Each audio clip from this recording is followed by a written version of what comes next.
Chapter 7 of The Time Machine by H. G. Wells. Now, indeed, I seemed in a worse case than before. Hitherto, except during my night's anguish at the loss of the time machine, I had felt a sustaining hope of ultimate escape, but that hope was staggered by these new discoveries. Hitherto, I had merely thought myself impeded by the childish simplicity of the little people, and by some unknown forces, which I had only to understand to overcome. But there was an altogether new element in the sickening quality of the Morlocks, a something inhuman and malign.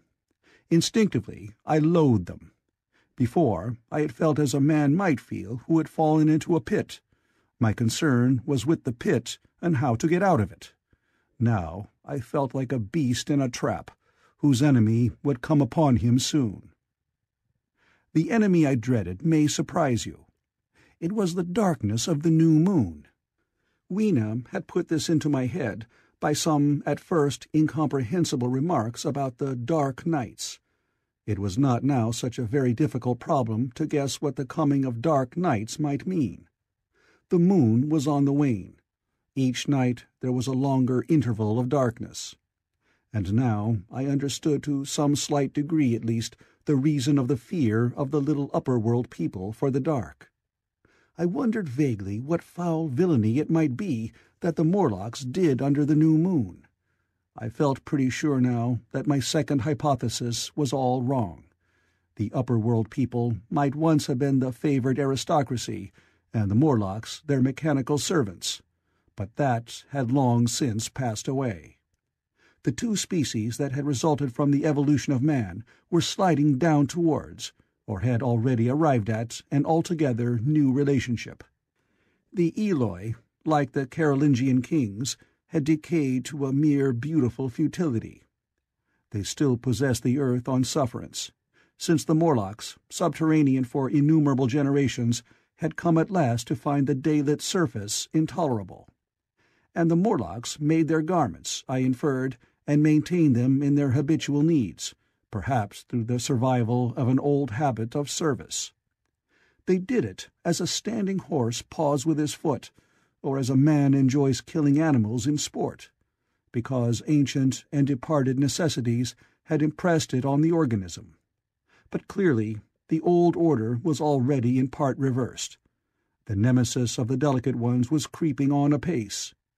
Ages ago, thousands of generations ago, man had thrust his brother man out of the ease and the sunshine, and now that brother was coming back changed. Already the Eloi had begun to learn one old lesson anew. They were becoming reacquainted with fear. And suddenly there came into my head the memory of the meat I had seen in the underworld. It seemed odd how it floated into my mind, not stirred up, as it were, by the current of my meditations, but coming in almost like a question from outside. I tried to recall the form of it. I had a vague sense of something familiar, but I could not tell what it was at the time. Still, however helpless the little people in the presence of their mysterious fear, I was differently constituted. I came out of this age of ours, this ripe prime of the human race, when fear does not paralyze and mystery has lost its terrors. I, at least, would defend myself. Without further delay, I determined to make myself arms and a fastness where I might sleep. With that refuge as a base, I could face this strange world with some of that confidence I had lost in realizing to what creatures night by night I lay exposed. I felt I could never sleep again until my bed was secure from them. I shuddered with horror to think how they must already have examined me. I wandered during the afternoon along the valley of the Thames, but found nothing that commended itself to my mind as inaccessible. All the buildings and trees seemed easily practical to such dexterous climbers as the Morlocks, to judge by their wells, must be. Then the tall pinnacles of the Palace of Green Porcelain and the polished gleam of its walls came back to my memory, and in the evening, taking Weena like a child upon my shoulder, I went up the hills towards the southwest. The distance, I had reckoned, was 7 or 8 miles, but it must have been nearer 18. I had first seen the place on a moist afternoon when distances are deceptively diminished. In addition, the heel of one of my shoes was loose, and a nail was working through the sole. They were comfortable old shoes I wore about indoors, so that I was lame. And it was already long past sunset when I came in sight of the palace, silhouetted black against the pale yellow of the sky. Weena had been hugely delighted when I began to carry her, but after a while she desired me to let her down and ran along by the side of me, occasionally darting off on either hand to pick flowers to stick in my pockets. My pockets had always puzzled Weena, but at the last she had concluded that they were an eccentric kind of vase for floral decoration. At least she utilized them for that purpose. And that reminds me, in changing my jacket, I found— The time-traveler paused, put his hand into his pocket, and silently placed 2 withered flowers, not unlike very large white mallows, upon the little table. Then he resumed his narrative. As the hush of the evening crept over the world, and we proceeded over the hill crest towards Wimbledon, Weena grew tired and wanted to return to the house of grey stone. But I pointed out the distant pinnacles of the Palace of Green Porcelain to her, and contrived to make her understand that we were seeking a refuge there from her fear. You know that great pause that comes upon things before the dusk? Even the breeze stops in the trees. To me, there is always an air of expectation about that evening stillness. The sky was clear, remote, and empty, save for a few horizontal bars far down in the sunset. Well, that night, the expectation took the color of my fears. In that darkling calm, my senses seemed preternaturally sharpened. I fancied I could even feel the hollowness of the ground beneath my feet, could, indeed, almost see through it the Morlocks on their ant-hill, going hither and thither and waiting for the dark. In my excitement, I fancied that they would receive my invasion of their burrows as a declaration of war. And why had they taken my time-machine? So we went on in the quiet, and the twilight deepened into night. The clear blue of the distance faded, and one star after another came out. The ground grew dim and the trees black. Weena's fears and her fatigue grew upon her. I took her in my arms and talked to her and caressed her. Then, as the darkness grew deeper, she put her arms round my neck, and closing her eyes, tightly pressed her face against my shoulder. So we went down a long slope into a valley, and there, in the dimness, I almost walked into a little river. This I waded, and went up on the opposite side of the valley, past a number of sleeping-houses, and by a statue, a faun or some such figure, minus the head. Here, too, were acacias.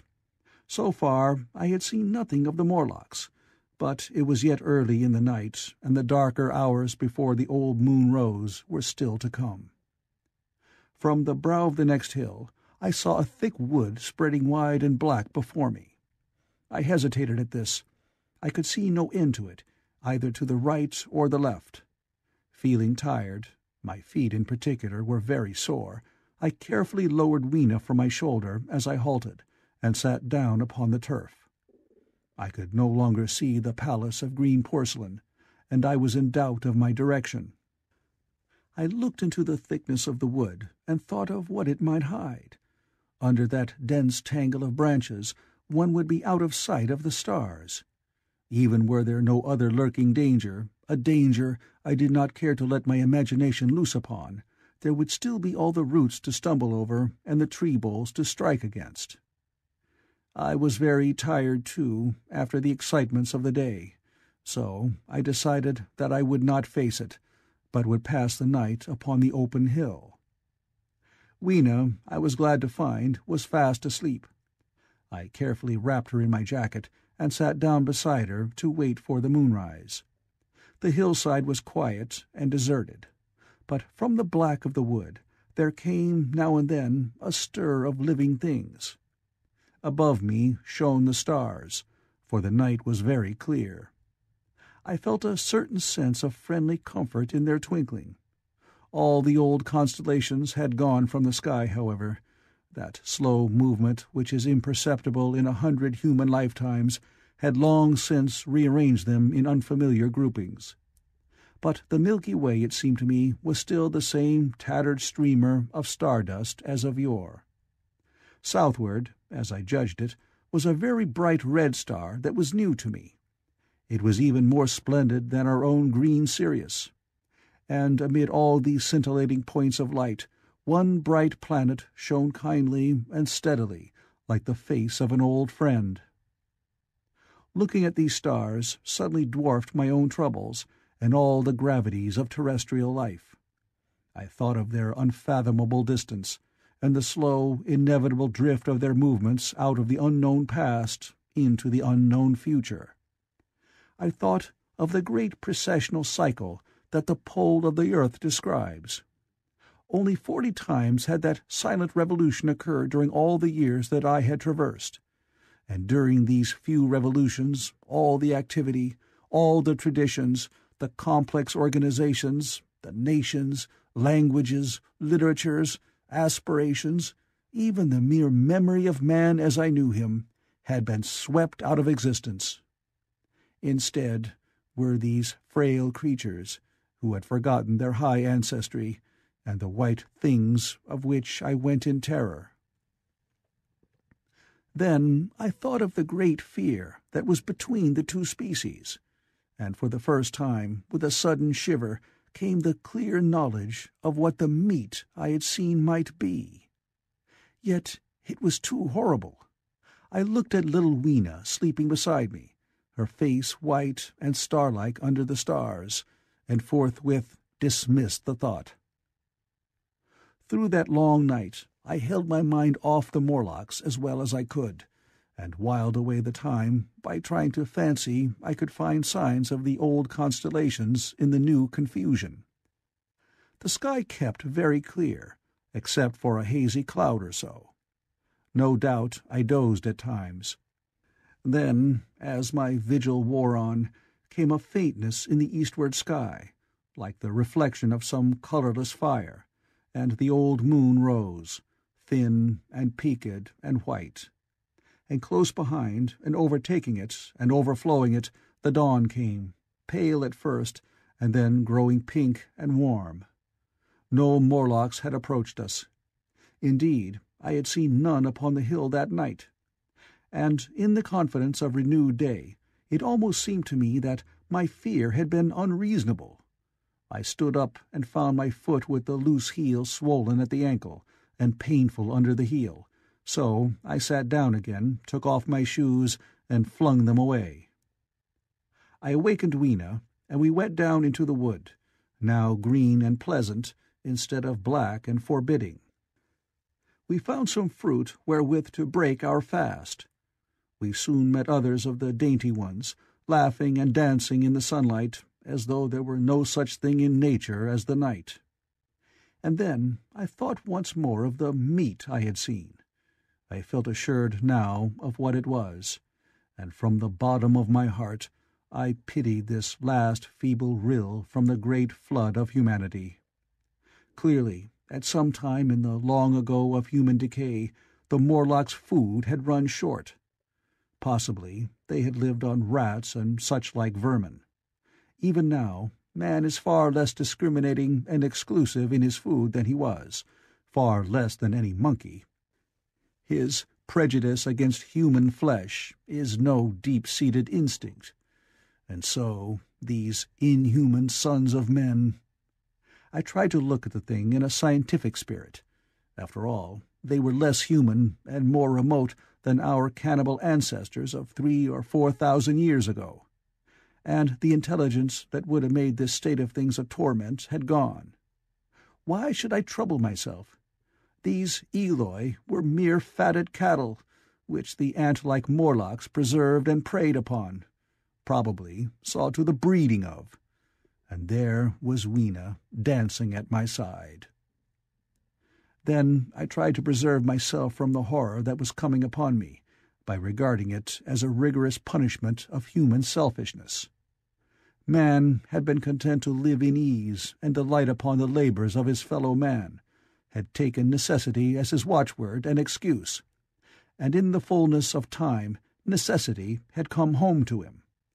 I even tried a Carlyle-like scorn of this wretched aristocracy in decay, but this attitude of mind was impossible.